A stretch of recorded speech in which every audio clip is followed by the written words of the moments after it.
Hey guys, Felicia here. Oh my God, you guys are in for such a treat in this two-part episode. So this is part one.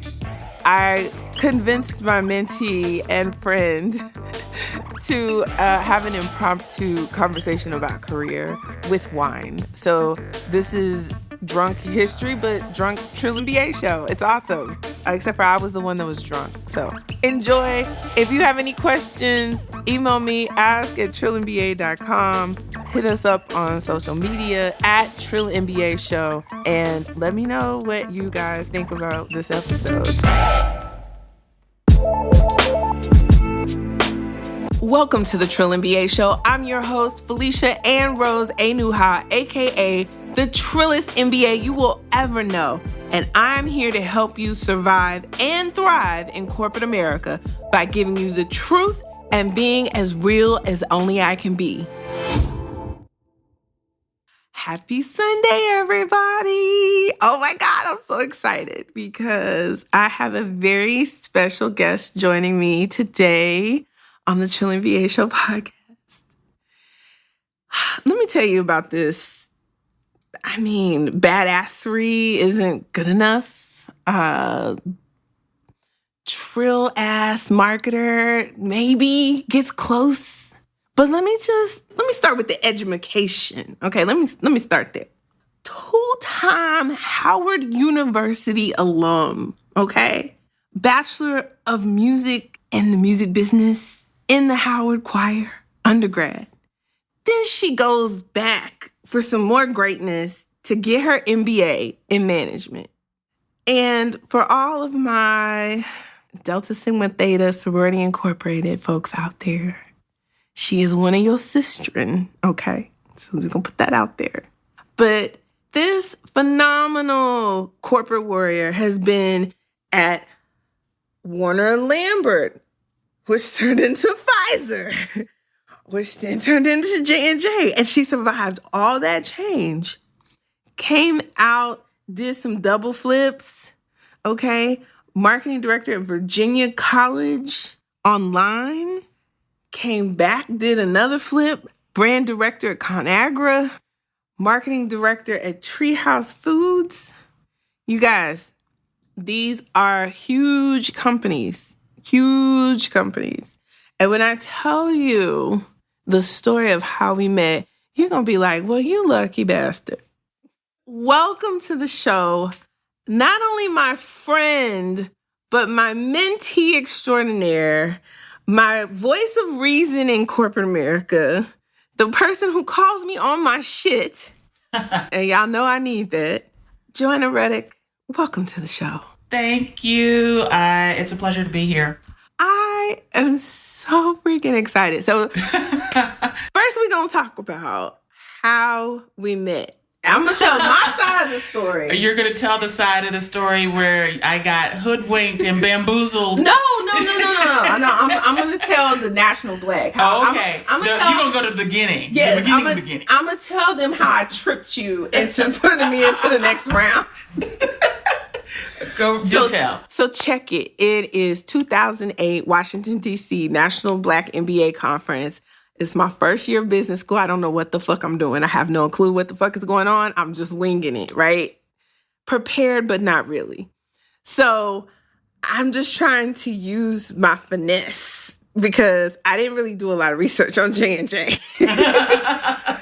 Now you tell me. Yes. And so this one right here with her fabulous self, of course, she's DC native because of where she went to school. She got friends galore. It's national black. Understand the situation. So she really ain't got time to be interviewing people like this. She got shit to do. And it was lunch break. Right. And so they just squeezed me in on her lunch break. And so she was looking at me like, okay, look, we got to hurry up because I got people to meet. I was like, I got you. What do you need to know? I'm going to break it down real quick. I ran through my resume in 30 seconds. Usually it took me 3 minutes. But, I understood that she had to be somewhere. And pretty much she asked me like 3, tell me about a time questions. And I just did the star format real quick. And you were like, bet, good, I'm moving you on. That's right. But don't undersell it. You did a great job because it was clear that you were prepared. Well, and if half the battle is knowing how to answer questions in star format, right? So if you know how to give an example, like when you're going through an interview process that has multiple steps, step one, especially as an intern, like that's it. So if you do that, like I was like, okay, check. Good examples, meets the criteria. We're moving on. Right, boom, and I was on to the next round. So me and my infinite unwisdom, I was like, you know what? That's a sister right there. She doing it. She on the move. Because, I had LinkedIn stalked her at that point. And I was like, okay, so J&J giving me this offer. So I told them, I said, look here, if y'all really want me, and mind you, they had only given 3 Black people offers for that intern class. And I was like, well, if y'all really want me, then I need Joanna to be my boss. And they were like, oh, okay, well, we'll get back to you. Hold on. And then the next day they were like, yeah, no, we can make that happen. Are you going to come visit? Like, what do you want? What do you need? We like you. Ooh. So that was September of 2008. So let's fast forward to May of 2009. And I get this phone call from Joanna. And she proceeds to tell me that she's leaving the company, but that I was going to be okay. And I was like, no, I'm not. And I told her, I said, you know what? You stuck with me for the rest of your life. And she never in her life ever told a lie about that. And she can't get rid of me, y'all. At all. She can't. At all. I don't know if she's tried, but... So she stuck with me for the rest of her damn life. Yes. The benefit, though. But let's be for real, though. I made you a promise. You said, you're stuck with me. I'm going to keep in touch, and you're going to help me through it. And I said, bet. Yeah. And I held up my end of the bargain. You did. Because as best you could. I mean, we were in a losing situation. Very true. But by now you've known me for over 10 years. Yeah. The fact that I love mentoring people, it was real easy for me to go, yeah, I got you. Yeah. No matter what happens, I pray that the internship goes well. I'll try to coach you through it as best I can as I go off to greener pastures. Right. But, I'm willing to be there for wherever you need. And, Yeah. So I didn't get an offer because I was surrounded by Becky's and gay Bobs. So. You know what? I'm going to need more wine for this. Yes. Pour it up. Watch it all fall out. I can tell I'm going to need more wine for this. So just so you know, guys, we're on location. Joanna is a die-hard Falcons fan. Feel sorry for me, please. And I have prayed for her through this season. But today, there was a W. So yeah, 40-20. We put up a 40 burger on them. Listen, love it. That, where was that team, weeks ago? But hey, we're just going to look forward being to miscoached. Okay, fair. But we're going to look forward to next season. Absolutely, with a new coach. With a new coach, yeah. Because that's how that works, right? Like, you fuck up this bag, you got to go. Somebody got to go. Arthur Blank is very corporate. And I would assume that he's going to take the corporate model of, what have you done for me lately? If you don't show and make results. Exactly. You got to go. Correct. That's what now that is. He's going to do the performance review. Right. To make sure that he's clear about his decision. But wait, how does the head football coach of the NFL's objectives look like? Like, win Super Bowl ring? Like, does that get I guarantee you, it probably, for Dan Quinn, it probably looked like that. I would imagine that it did. I mean, when you have the roster of talent that the team has, and granted, it wasn't 100% perfect, but you've got power on that team. So it might have been, at the minimum, NFC playoffs or bust, and right now it's bust. So, yeah, which means you got to go. You didn't meet your objectives. Mm-hmm. So you're rated a 1.5. Right, and there's no pip. Like, there's no pip. There's no pip. He's in PIP right now. He got the PIP at the bye week. Right. He has to hit his PIP targets through week 16. And he's already failed that. Yeah, exactly. And then they'll be an HR evaluation. Right. Move on. Oh God, this is life. Like, a lot of Black people can relate to his plight. So I mean, hey. I'm trying to find the empathy and the sympathy, and I can't. Because some other team Football is is gonna personal. scoop him. Yeah, It's personal. but some other team is gonna scoop him up. It's like head football coaches, CEOs with loose dicks. You just know the CEO of McDonald's that just got fired for his loose dick will be somebody's CEO next year. You just know it. I'm gonna say this, and it's probably You gotta keep it true. That's why you're my mentor. Let's be real.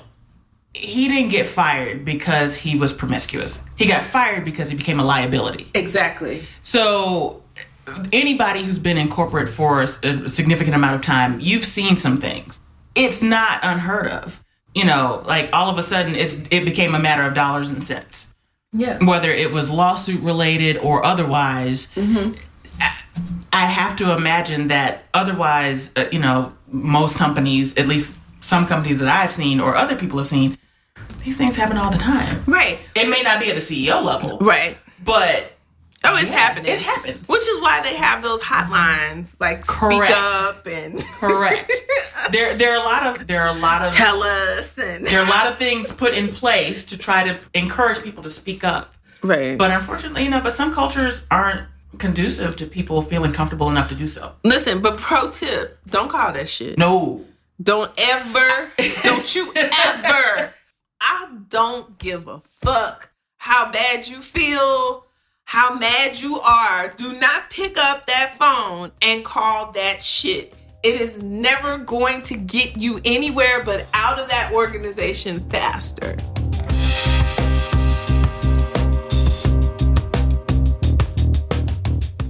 Liabilities are a bigger priority than performance. Exactly. Point blank period. And you can refer to an episode I had with Anitra K. Brown earlier this season where she talks about being a liability. And that's how you get kicked out the organization. Correct. So trust. Do not. This is why I coach people now, Joanna. And I got some of this from you. Do not complain to HR. Do not complain.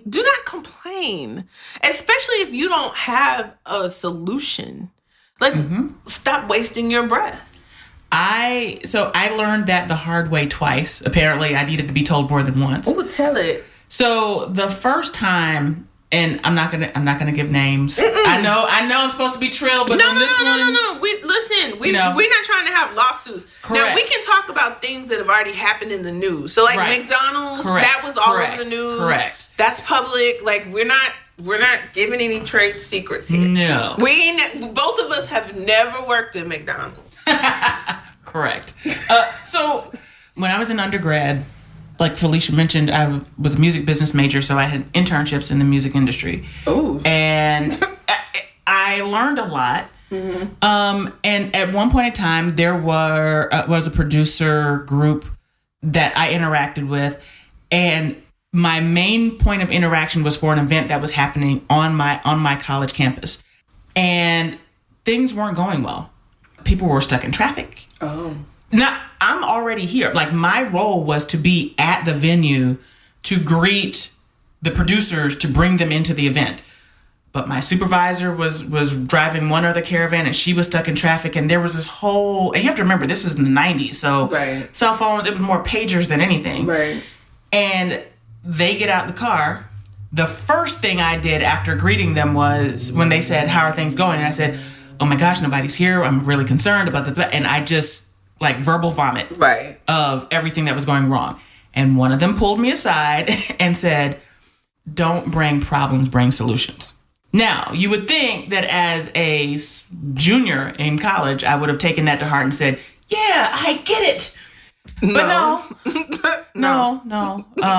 I remembered it for the most part, and then I went off and got the job at my my second job out of grad school, and had a situation where I developed a really strong and positive relationship with our HR lead.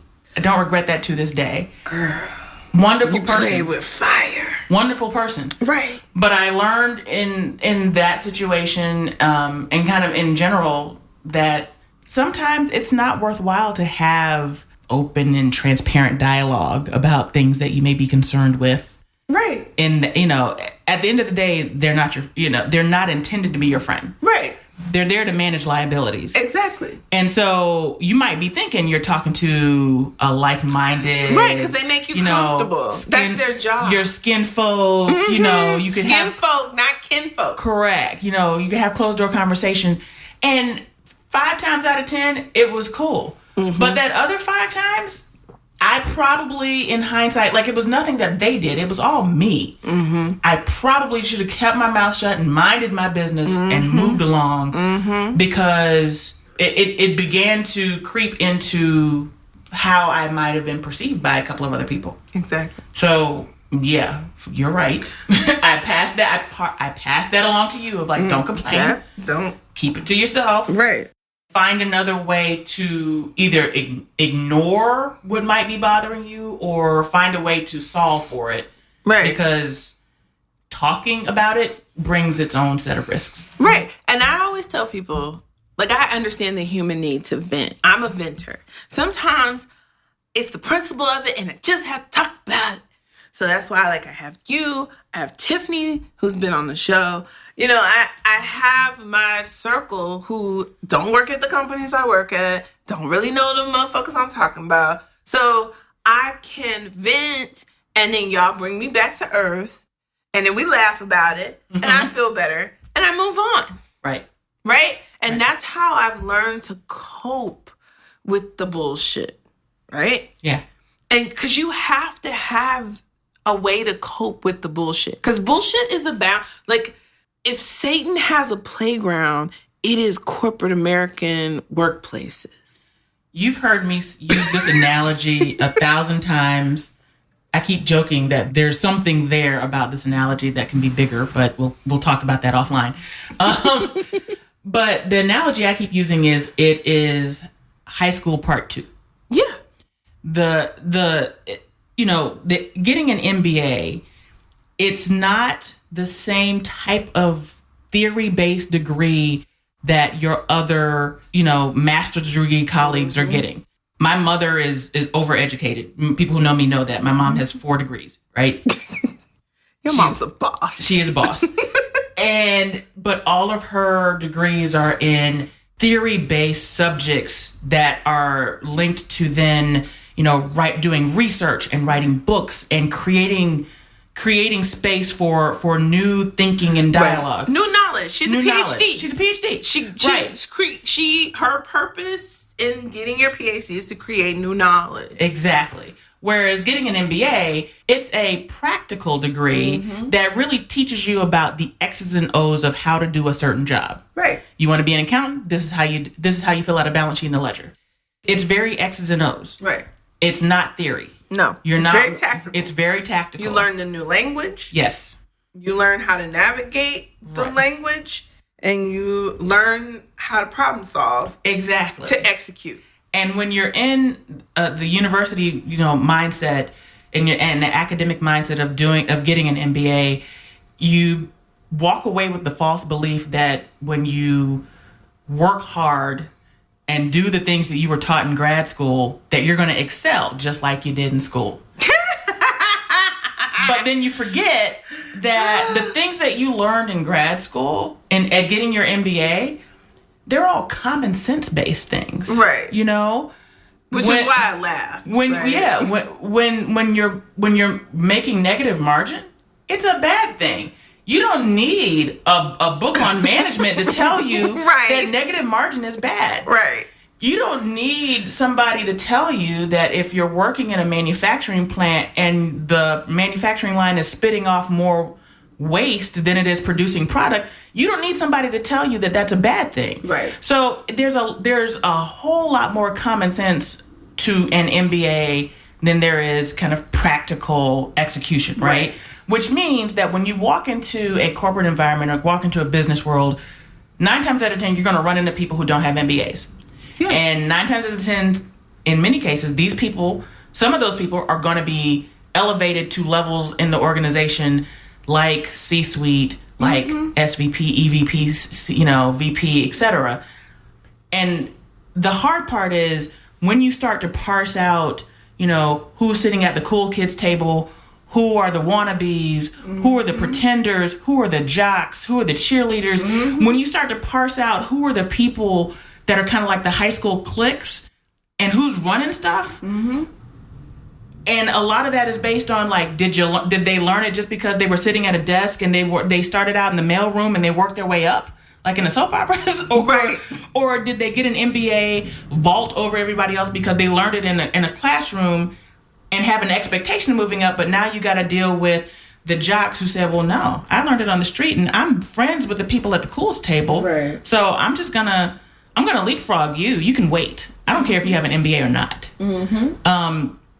It becomes a lot more petty, and so the goal of corporate then becomes not about the MBA and the practical learning and the execution of a thing like a project or something. It becomes the management of relationships. Boom. It has never been, ever been about being excellent about the X's and O's of a business. So we're going to take a quick break because I'm going to refill my wine.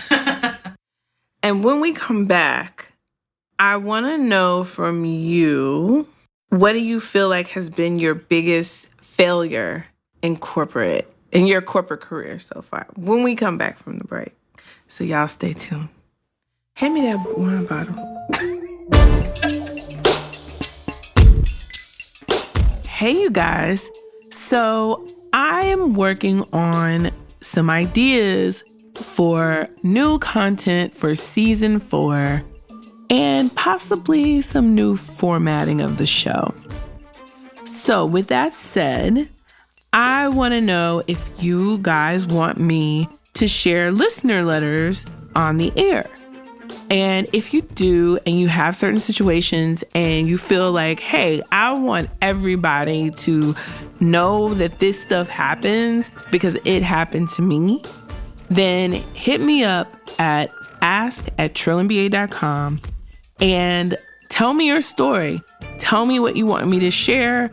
Tell me if I can get into a little bit of the nitty-gritty. I'm not going to share company details unless it's all out there and you're a guest on the show. So we're not here to blast companies. What we are here to do with the listener letters is take your situation and help the next sister trying to make it through the same thing. So if you want to be of help, hit me up, ask@trillinba.com. Share your story with me. I will definitely be cognizant of we all need our checks. And hopefully we can all have some good learnings, right? Because everybody's experience is a little different. But there's so many things that are so similar that we really need to start telling our stories. So hit me up and let's get back to the show. All right, and we are back from the break. I have the illustrious Sora from Delta Sigma Theta Sorority Incorporated. I feel like I got a rep for you because I'm Divine 9, and we're all black, so there's no reason for us to be acting crazy about these colors, but I do get mad when people who aren't Greek sit up there and call us gangs. That pisses me off because gangs don't go to college. I agree. Yes. I agree. Like, oh, look at you throwing up your gang signs. I hate that shit. I'm not a fighter, but I would fight for that. Yeah. Don't do that. Stop doing that. You just mad because you couldn't join. That's what that was. Anyway, so that's a whole episode in and of itself. Greeks at work. Right. A necessity, quite honestly. Yes. But no, Joanna, as you reflect on your career and all the work you've put in, and mind you, we have a plague. The plague is Black women who have excelled in their career but get this ceiling. They get stopped, right? Because at this point, you really should be a VP, point blank, period. I don't care what nobody say. Ain't You're very kind. No humble back. Fuck that. Ain't no kindness. It's facts. Like, anybody looking for a VP of marketing, a general manager, VP, somebody who can run your business, turn your business around, ask at trillmba.com and go to the contact us section. Leave us a message. I will connect you with Joanna.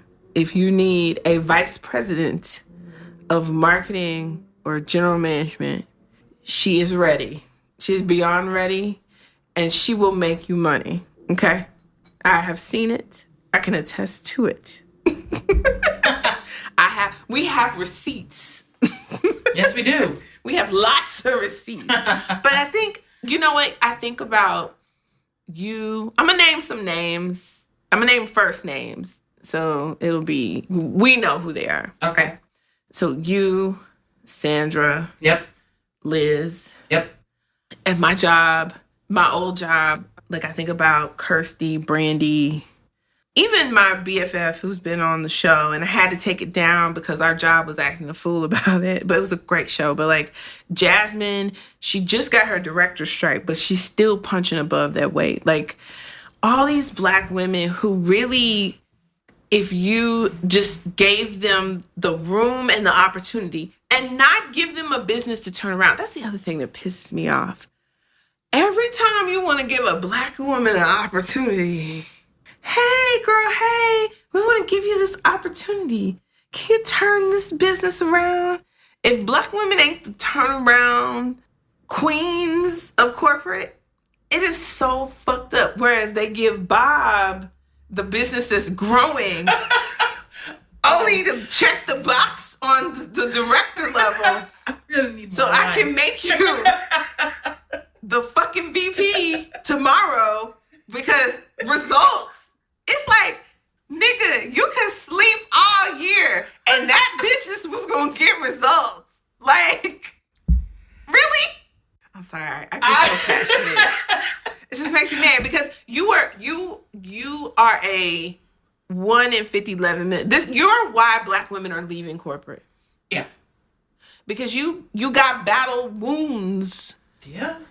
You have survived the shits. And here you are still standing. So I want you to tell me about a time. You don't have to put in the role star reversal time. Payback. How you like Dang it now? it. Tell me about a time, Joanna, where you feel like you failed in your role.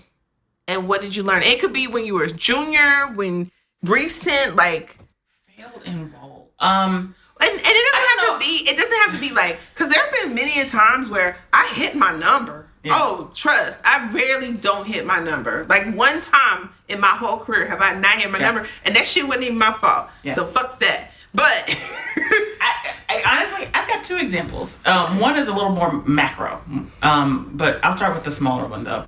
I think one of the mistakes I had probably in recent history is so outside of work, mm-hmm. when you're going through a lot emotionally, yeah, whether it's relationship related or grief related, yes, or what have you, I had never had to deal with that. I mean, my mom got sick early on when I was at Pfizer, but Pfizer was such a warm and familial place that they gave me room to do what I needed to do. Later on in my career, I don't think I had that same space. Right. And so me trying to reconcile having to sacrifice my time for the career versus worrying every minute of every hour of every day for the things that were going on outside of work. Right. I didn't know how to keep my emotions in balance. Amen. Been there. It's hard. It's harder than you think. Oh my God. It's harder than you think. And for anybody who's ever been through it, you know exactly what I'm talking about. Yeah. In my instance, it was dealing with an aging parent. Right. And an aging parent whose health was failing. And there was a point in time where literally I was getting phone calls every month to almost every other week of, hey, we had to call 911. Hey, we had to, put her in the hospital. Hey, we had to do this. So when you're dealing with a situation where you're trying to keep your career as normal as possible, but you get that phone call in a meeting where you're like, excuse me, I have to step out to take this. All of a sudden, and then you have the stress of like trying to hit your numbers or the stress of trying to manage the personalities that are difficult inside of an organization. And when I broke in such a horrible way. Like, in such a horrible way. What had happened? Was it a meeting? It was a meeting. And it was a meeting where I didn't need to break. And it was something that was innocent that was said. And at the time I worked for someone that I liked. And when I snapped, the person that I worked for didn't really appreciate what I said. How it ended was me having a sidebar conversation with my manager after said event. And when I tell you I cried my eyes raw, my eyes were bloodshot for about 4 days after that incident. Damn. You talked about, my family, especially my mother. My mother would tell you, you're not supposed to cry in front of them. You're not supposed to cry at work. You're not supposed Right. But I was breaking. Right. And in that moment, when a person that I worked for that I actually liked took offense to me kind of coming apart at the seams, I broke. Right. I completely broke. And, if I could go back and do it over again, I would have put myself in therapy so that I could figure out how to manage all of the chaos of my emotions at the time. But now, was this before your grandmother passed? It was before my grandmother passed. But she was sick. She was sick. And it's a lot. Yeah, it was a lot. So she was in and out of a hospital for 10 months. And this was like the very first hospital stay, and it just was like click, click, click, and then broken hip, and then rehabilitation, and then more back, and then back in the hospital, and calling, you got to come home, and it was just constant. So, but this was the first hospital thing, and I thought I had it under control. But then you hear in the background your manager is like wah wah wah wah wah wah, and you're watching the clock because you know that something's happening at the hospital. And you're supposed to get a phone call in 5 minutes, and you're trying to make sure that you're able to sneak it. And all of a sudden, your work time is not your own. So that's the one story. I wish I had learned how to manage the external stress, emotional stress, better. But see, this is what pisses me off. And again, there should be space in your work environment to be able to give time for stuff. Okay, like but that. question. Yeah. Sidebar question. Because you've been a people manager. Yeah. And you're amazing people. Like, I hate that I never have gotten to work for you. You've gotten as close as you're going to get, because Lord knows, like, the phone calls of like, I hate PowerPoint, I need help. Yeah, so. But no, wait. You got the pro bono version. But wait. But no, I mean, I want you as an advocate in the organization. Understood. But I'm working on something. We're working on some stuff. Okay. Since I had to come back, I'm going to work this out. Okay.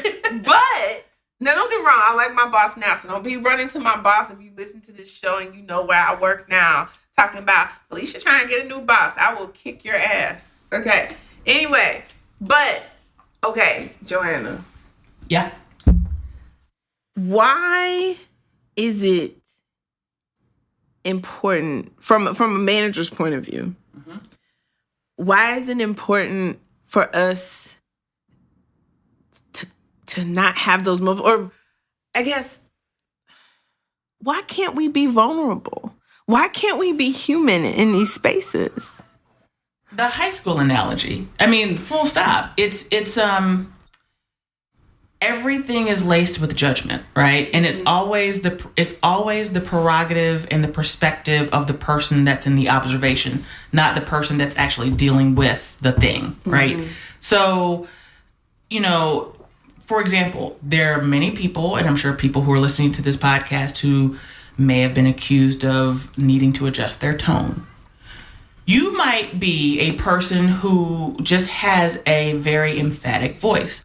Or you might be an enthusiastic person. Me. Or you might be loud. Me. Or whatever. But the person that's on the other end who's receiving it, their interpretation is what's going to get written in the performance review. Right. It's unfortunate that it's not a holistic look and that it's not a dialogue. Mm-hmm. I wish there were more organizations that would treat it as such and would give room for people to be their authentic selves. Truly. We're not there. No. I was encouraged, though. I will say this before I get into my second example of the question you asked. I was encouraged, though, with a friend of mine that I was able to meet with this past week, who has a job and had a situation where there was a surprise in the performance review. A surprise in terms of the rating in and of itself. And this is a new company that they're working for. And in talking to her supervisor and in talking to her supervisor's manager, she realized that there was that they were not on the same page when it came to their expectation of her. So she had a meeting with the two of them, and they did a great job of saying, you know what, we're not on the same page. Go back. Push your review back to us. We're going to update this rating to reflect reality because you've been doing a great job. I have never heard an example like that before in my career. I've never heard anything like that. And my feedback to this young person, the early 30s, great career, multiple degrees, really credentialed, really strong performer. My feedback to her was, don't leave. Don't ever leave. If the culture stays like this, stay put, because this is not. That's not normal. Yeah. Push it back so we can change it. Because you actually pointed out something where we needed to fix how we thought about things. That you actually listened. Yeah. And you actually thought, you used your brain. So there's at least one company out there who gets it. And I can only hope that that at one day bigger companies maybe will also see that. You asked me about, things that, things went wrong and regrets, and I don't know if I call it regret, but learnings. The macro example that I wanted to give was a lesson I would give anybody, which is know your worth and know when to listen to your internal gumption when it's time to pull the trigger on next. I regret staying at one or two places a half a hair beat too long.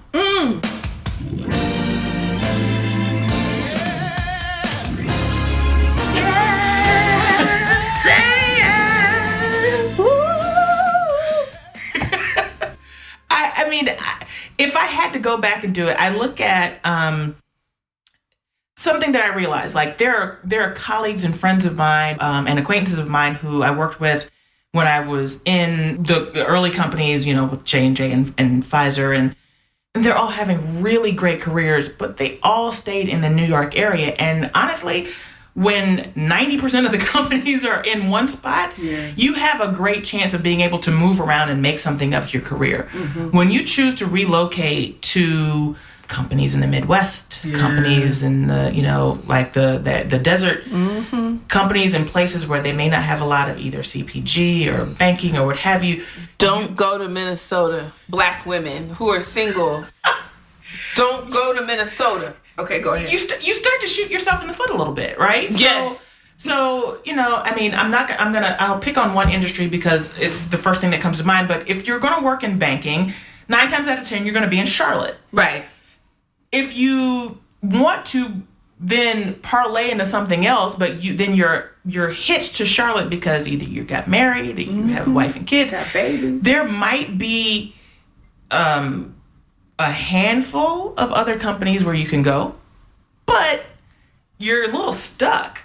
So, what it does is it then forces you to say like, well, okay, then I've got to stay here for X, Y, Z number of years. Right. Because you don't want to sell yourself short and then go to a company that you don't like or go to another place where it's another train wreck or anything like that.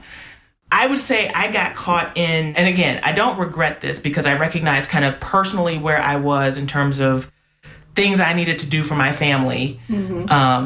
And what my soul could bear in terms of change and such. So putting that there.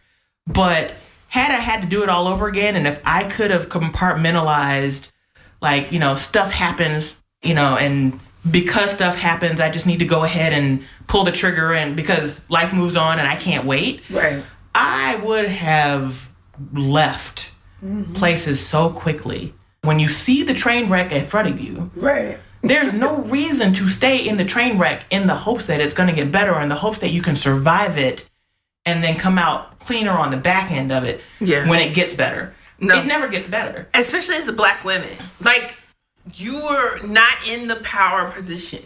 And as black women, I hate to say, but you're inherently intuitive enough to be able to read the leaves and see what's not working. Yes, let the ancestors talk to you. Girl, look, my people are Gullah. Okay. I knew. Right. I knew. Right. And yet there was, and I remember for one of the companies, I won't name which one, but I remember having a phone call with my mother where I said, every fiber of my being is telling me to leave without anything at all. Listen to that. My mom is a boomer. She's you can't leave. You got that good job with them benefits. You got them benefits. Don't leave it till you have another job in the hand. Blah, blah, blah. Blah, blah, blah. And, I respect my mother. So I didn't want to create additional worry for her. So I stayed and I found another job. Yeah. But I would counsel anybody. Like, when you get that feeling in your stomach, whether it's because your supervisor's bad or the financial performance is bad or there's too much internal change or there's not enough support for your business or something, it's about to get acquired, it's about to be divested, whatever. When you start to feel that pit that says, I don't know, something doesn't feel right. Right. Look. Because guess what? There are lots of other companies out there that are looking for certain skill sets. And if you have an MBA, you're going to be able to use that to your advantage to move on to next. It might be a lateral. Take the lateral, And if you've got deep experience, go get the deeper experience. But move on. Yeah. It's not worth sitting back and waiting to see if anything gets better. No. Because for the most part, all companies are basically, they're all different dresses, same body. Now that's a word. Now look here. When we get back from this break, you had shared with me this HBR article about the cost of code switching. And I want us to talk about this article, but I need to open this other bottle of wine before we get Yes, you do, because I've got a lot to say about this article. We're going to talk about this article when we get back from the break.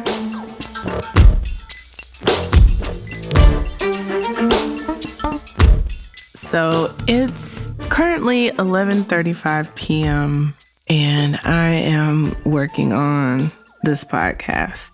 And sometimes, I'm gonna be honest with y'all, life. But then I go to the reviews And I see reviews like this one. Love this podcast by HR Bay.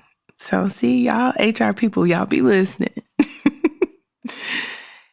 HR Bay says, this podcast has changed my life and my perspective and my career.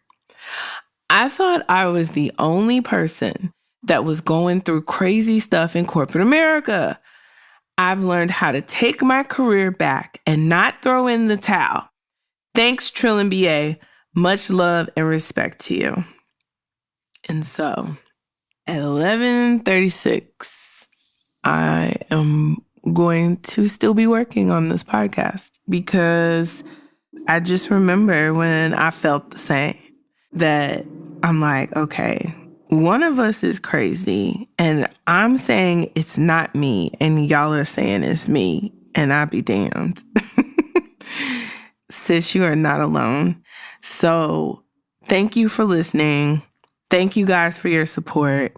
You are the reason why I do this podcast, because I want us to know and believe that we are everything and anything we put our minds to, that we can take this world by storm, be it entrepreneurship, be it corporate citizenship, and just getting into corporate leadership and running the hell out of this world. Like, basically Beyonce be telling us, we run the world, y'all. So we just have to own it. And I just want to say thank you for leaving comments and reviews and your emails. Please keep it coming, because as you can see, since I started working, I can't just record in the middle of the day like I used to. So I appreciate you guys. Please go to iTunes or Apple Podcasts or whatever app you listen to, and you can rate, review. Please do that stuff. Please tell your friends. Do not keep this podcast to yourself. Tell people about this information, and I'm going to continue to work to bring you content that's actionable in real time that you can take and work on and use every week. That is my promise. I want to see us rise to the top of wherever our journey takes us. And we can do it. And I want you to have somewhere you can come every week and just have somebody tell you that you got this, because you do. All right, you guys, I love you, and let's wrap up the show. Okay, you guys, we are back from the break. I am with the illustrious marketing general manager guru that I have learned from my mentor, one of my many mentor on my personal board of mentors and guidance, Joanna Reddick. It's funny because without the fancy titles and without, all the PR prestige, there's so many Black women like you who are just bossing this shit out every day that don't get no shine. And it really pisses me off. Because it's really sweet of you. It's really nice. I'm like, you have no idea how badass, like the people in my crew, badass. And I appreciate you for riding with me these past 10 years. No. Even though I told you weren't going to get rid of me. I told you I was going to be like herpes, and I meant that. It is 11 years later. Listen, the funny thing is, I have finagled myself on birthday vacations. Yes. And birthday trips. Birthday vacations, Memorial Day trips. Right. I done stayed at your house 50-11 times. Yes. You met my mother multiple times. Yes. Yeah, I met your family. You met my family. I'm just in there. I'm just like, I told you. You're not getting rid of me. She's been upgraded to the status of when your mother asked, so how's Felicia? So that's where we are. She's in. Dr. Reddick, she's family. Everything. I love her. I mean, praying. She is on my prayer list. That's absolutely. Yes. Okay, so before we get out of here, y'all, we got to talk about this fucking article. So a couple days ago, I get a tweet I'm like, did you see this shit? And I was like, now mind you, I probably shouldn't say this. I'm at work, right? But it was my lunch. It was my lunch. And so I look and I'm like, and I start reading. I'm like, okay, yeah, we dap people up differently. They got this picture of Obama dapping people, okay. And then we broadly code switch, what's appropriate. Being black doesn't seem like it's appropriate in corporate. Okay, fine. Then they get to this upsides and downsides of code switching. And I was like, so then we keep going. And I'm not going to read all this shit. I'm going to link it to the show notes. And y'all go read this shit and y'all tell me what y'all think. But I'm going to tell you what I think. Me and Joanna think today. So basically, you got a bunch of black academics. So this article is called The Cost of Code Switching. It's by Courtney L. McClooney, who's a PhD postdoc. Catherine Robotham, I think, is a PhD student. Serenity Lee, I can't remember what she does. Richard Smith, he's also a PhD student. And Dr. Miles Durkee, who is the lead, he's the sponsoring, professor, right? So he's the seasoned person. I don't know if he's tenured or not, so I don't want to say that. So this came out November 15th, right? But of course, even though we got the internet, it takes some time for shit to trickle through. So I'm reading this because I'm like, if Joanna's upset, it's not often that she communicates something about her dislike for stuff like this. Usually she just goes along her merry way. So the fact that she pointed out, I was like, oh shit, I gotta read this. So I'm reading, and at first I'm like, but yeah, I know this, we know this, code switching, yeah, we do it. We're trying to make it, blah, blah, blah. Then we scroll down to this part. I think the thing that got me is what can we do about it? Yes. Specifically the section on black employees. So what pissed me off was the only thing that should have been in this what can we do about it area should have been, well, what we can do is have you white people stop being uncomfortable with niggas. That's really all that needed to say. It didn't need to say nothing else. But no, that's not what it says.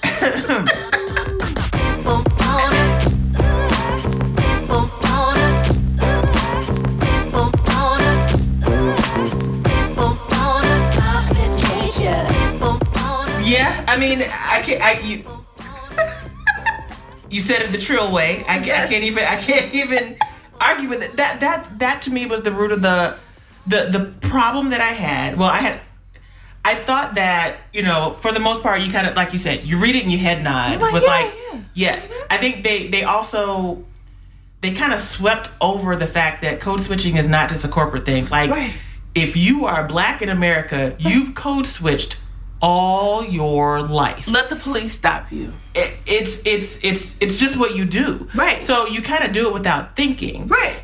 And in some cases, you do it consciously because you recognize you're in a situation where you're going to be judged so greatly, right, that you need to put on a persona, right, that allows you to survive the situation. And keyword is survive. Survive. It's the not situation. thrive. No, we code switch to survive. That is the piece that I feel like they undersold. Ooh. And then they did the research and they wrote the email with the LaShonda and LaQuanda names or whatever. And I'm not even going to go there yet. But when they talked about the recommendations for black employees, and the first recommendation is to do strategic code switching, I was reading this on a flight, and I had to put my phone down because honestly, every ounce of code switching we do is strategic because it's to survive. Right. I'm not to the idea that they wrote in here, and I'll read here. They talk about they want you to strategically code switch in a way that maximizes professional gains and minimizes psychological and social distress. How the fuck do you do that? You can't. You can't minimize the psychological and social distress of code switching. Exactly. And so at the end of the day, there's no strategic code switching that doesn't have some sort of psychological impact. So now I'm about to tell a story. Yes. Yeah, drink your wine because this is a good one. Yes. So, once upon a time,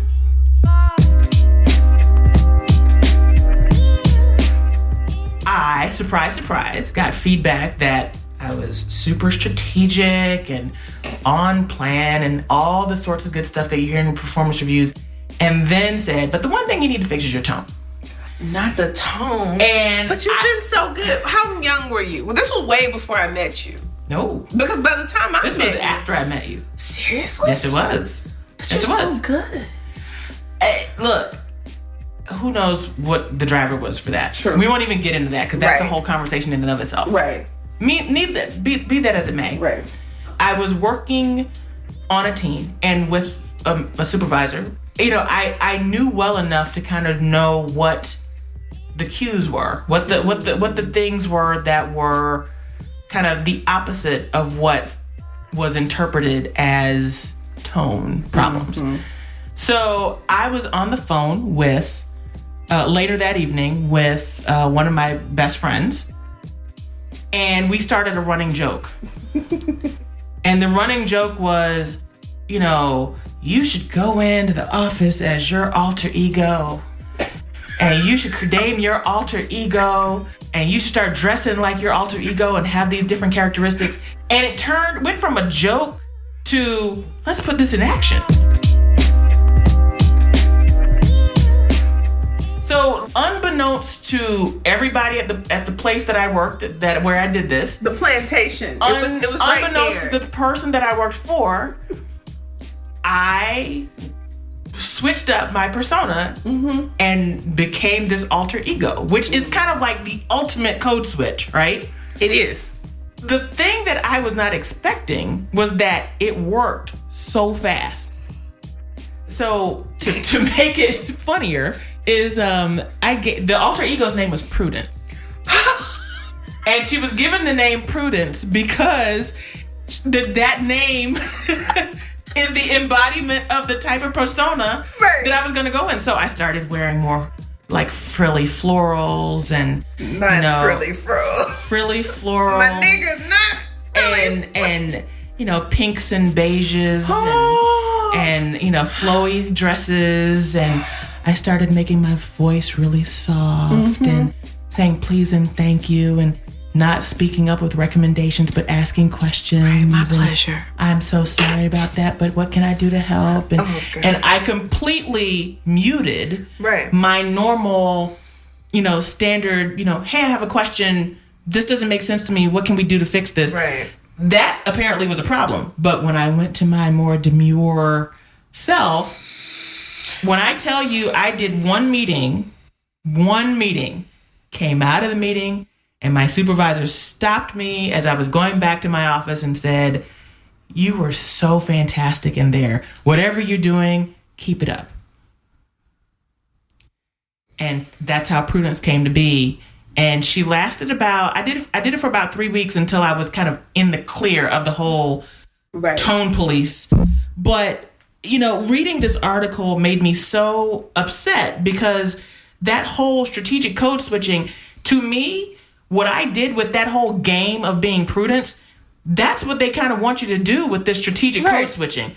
That's not sustainable or realistic in any type of corporate environment. The fact that you did it for 3 whole weeks, my nigga, without cussing somebody out. It was funny. I did it because it was funny, because I came back and I would call my girlfriend and be like, girl, let me tell you what happened today.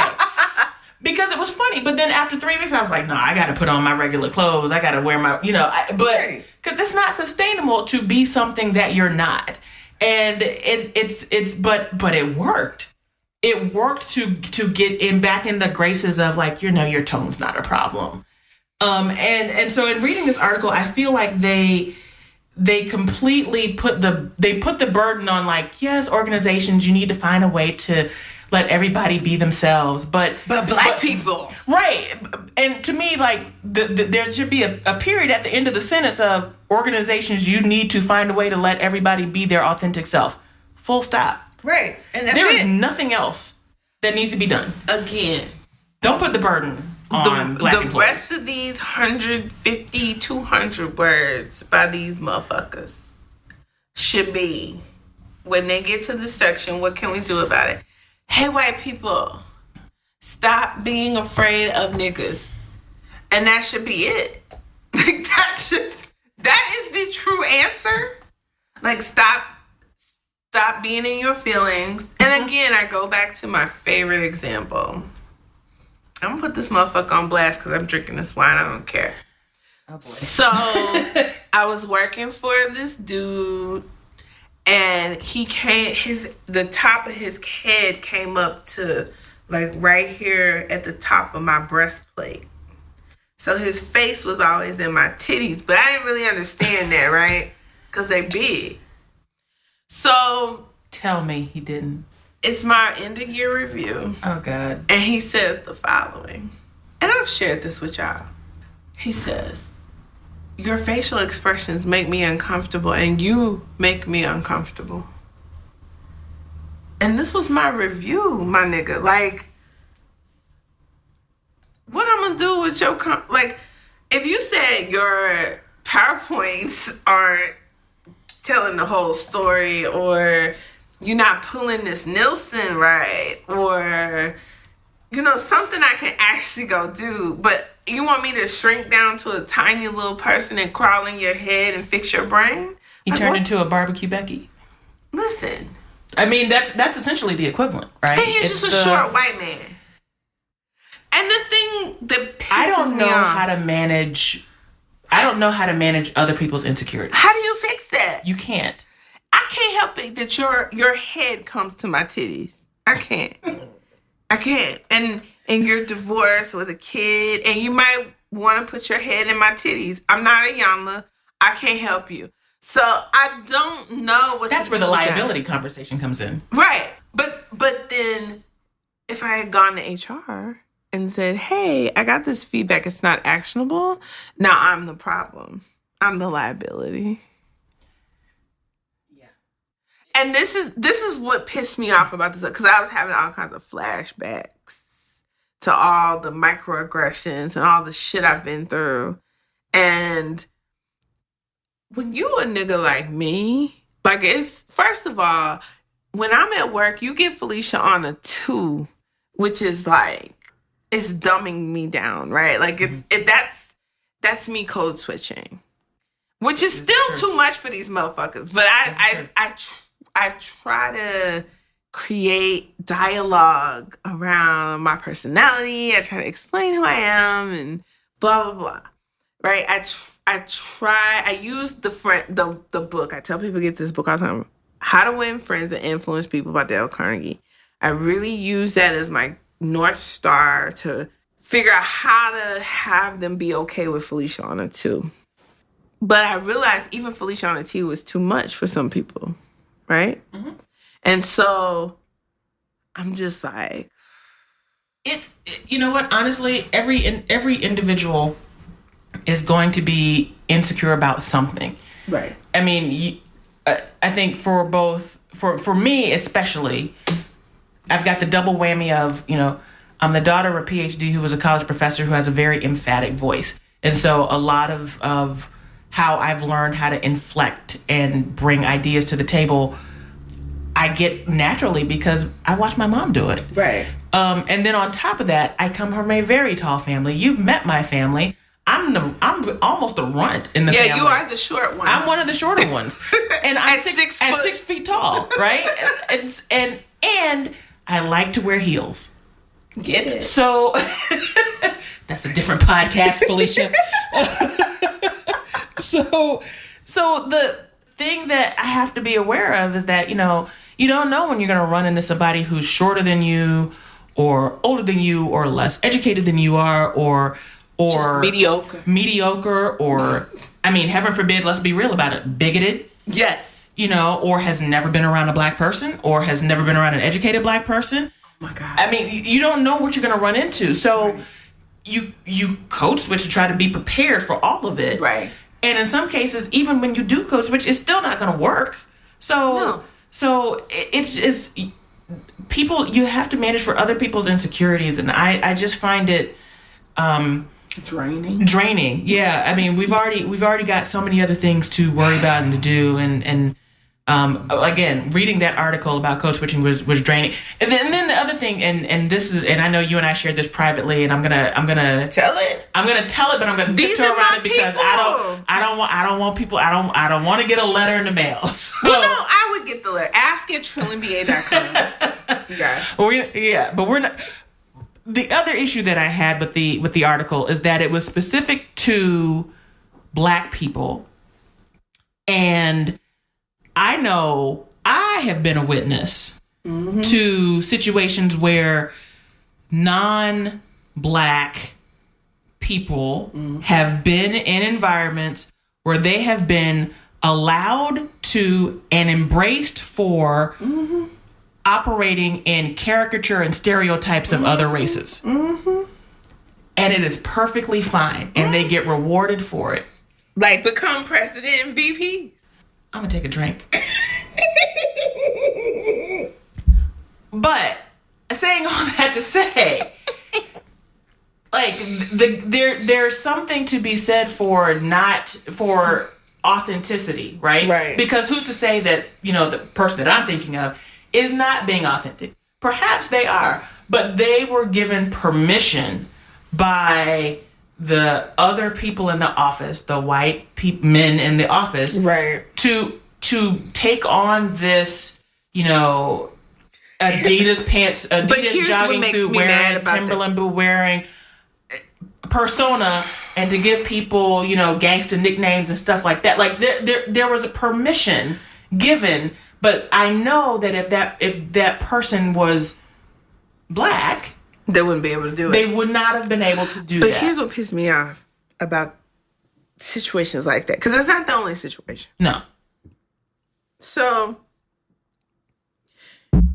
what the senior leaders who are white, right? Everybody want to be cool. Again, it goes back to the fact that this is high school, right? Yeah. Everybody want to be cool.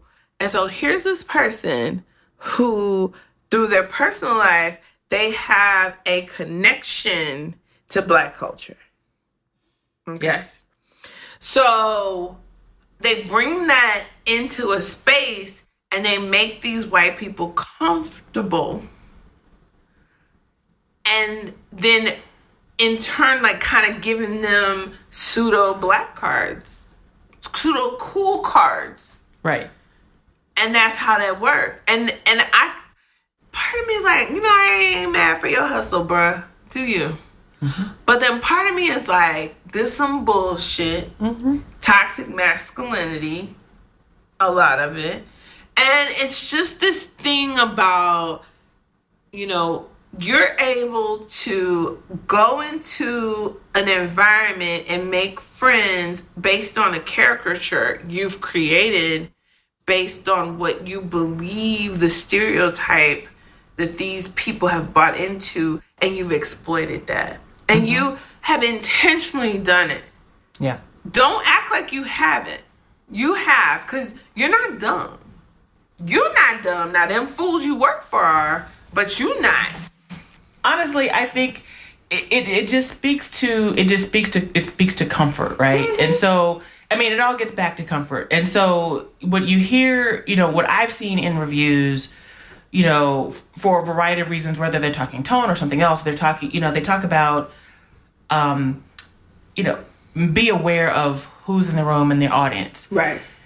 That is valid feedback.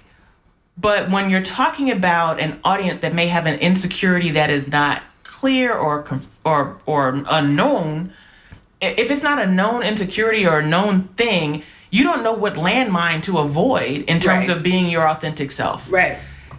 That is something, I would love to, at work, if somebody said, hey, name me your favorite, band or group. I would love to drop the needle on A Tribe Called Quest, but chances are I'm going to say Snarky Puppy because I can talk jazz a lot more. The jazz genre is going to be a lot more palatable than me talking about hip hop. Now, I use A Tribe Called Quest, but I'm sure they're a lot more universal than if I were to say something like, I can't even say Wu-Tang, because Wu-Tang is for the children. But Wu-Tang is not for just the children. Wu-Tang is for the children. We're not debating the subject. We grew up on Wu-Tang. Wu-Tang is for the children. I love Wu-Tang, though. So do I. We're not children. So what are you trying to say? What I'm trying to say is, there are certain. If somebody were to ask you a question of like, so what's on your playlist rotation? What's on your Spotify rotation? What's on your title rotation? Nigga, I can't tell them the truth. Correct. You're gonna say like Lionel Richie. I gotta come up with some Taylor Swift shit that I will listen to. Right. Like you can't say, I was bumping this whole Cardi B. Listen, bees in the trap. Bees. Listen, I listen to nigga shit in the morning. Every morning. Let me tell you. I'm listening to the baby. I don't even know what half the shit he's saying, but the beat is hot. Let me tell you how, the conversations about having to explain, when I'm going to my college homecoming, which is a big deal for Howard grads. Why are you explaining this? Well, when I have to take multiple days off, because, you can't just roll up to homecoming on Saturday morning and then leave on Sunday. Nigga, it's called, I'm taking some personal time. Fuck that shit. But when you work for a manager, I mean, and many people may have run into a manager like this. That's fair. I've run into managers who expect you to share. So you have to. So I found that I've had to come up with, here are the pockets of conversation I'm willing to share. I'll talk family. I'll talk sports. I'll talk, college homecomings, because that's the part where it's straightforward, but it's also fascinating because you've never seen anything like a Howard homecoming, right? Mm-hmm. So, but to have to be in a situation where I have to explain that, that's not something that is that's not something that's easy to do. Why are you pouring my glass so much? Because we gonna sleep good tonight. Shit. Hey guys, I hope you enjoyed part 1 of me and my mentor, Joanna Reddick, and our impromptu career conversation. Tune in next week for part 2, where Joanna continues to drop nuggets and then I continue to drink. I'll see y'all next week.